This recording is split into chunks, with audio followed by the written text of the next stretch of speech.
বাণিজ্য চুক্তি চূড়ান্ত, শুল্ক কমালেন ট্রাম্প। তবে এই বিষয়টি নিয়ে আজকে আমরা আলোচনা করব। বাণিজ্য চুক্তি চূড়ান্ত পর্যায়ে করেছেন আমেরিকা এবং ভারতের ওপর থেকে শুল্ক কমাচ্ছেন ট্রাম্প। তো আজকে এই খবরটি প্রতিবেদন আমরা করব বর্তমান পত্রিকা থেকে। তো আপনারা আজকে এই মুহূর্তে দেখতে পাচ্ছেন যে আজকে মঙ্গলবার 3রা ফেব্রুয়ারি 2026, একদম কারেন্ট আপডেট।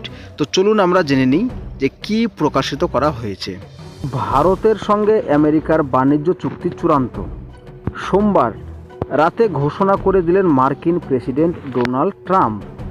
একই সঙ্গে তিনি জানালেন ভারতীয় পণ্যের উপর পাল্টা শুল্ক 25% কমিয়ে 18% করা হয়েছে।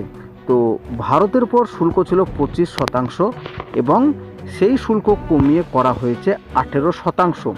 তবে এদিন ভারতের প্রধানমন্ত্রী নরেন্দ্র মোদীর সঙ্গে ফোনে কথা বলেন ট্রাম্প।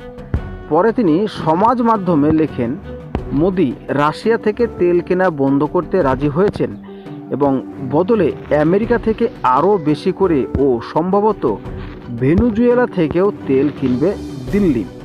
এতে ইউক্রেন যুদ্ধ বন্ধ করা সহজ হবে বলে ট্রাম্পের মত। তার দাবি, চুক্তি কার্যকর হলে ভারত $50,000 কোটি বেশি মূল্যের বিভিন্ন মার্কিন পণ্য কিনবে। কিছু পরে এক্স হ্যান্ডেলে মোদিও জানান, ভারতীয় পণ্যের উপর শুল্ক কমিয়ে 18% করায় তিনি আনন্দিত এবং 140 কোটি ভারতবাসীর তরফে ট্রাম্পকে ধন্যবাদও জানান প্রধানমন্ত্রী। তবে মোদির বাণিজ্য চুক্তি চূড়ান্ত হওয়ার বিষয়টি উল্লেখ করেননি।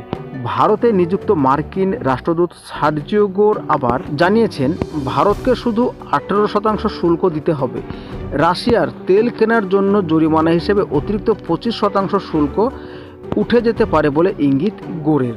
তবে এদিকে কংগ্রেস নেতা জয়রাম রমেশের খোঁচা, মনে হচ্ছে মোদি শেষমেশ নীতি স্বীকারই করলেন, এটি ফায়দার অব অল ডিলস হতে পারে না। বন্ধুরা, ভিডিওটি আপনার কেমন লাগলো এবং এটা কি সত্যি সত্যি ডোনাল্ড ট্রাম্প ভারতের উপর থেকে শুল্ক কমালো?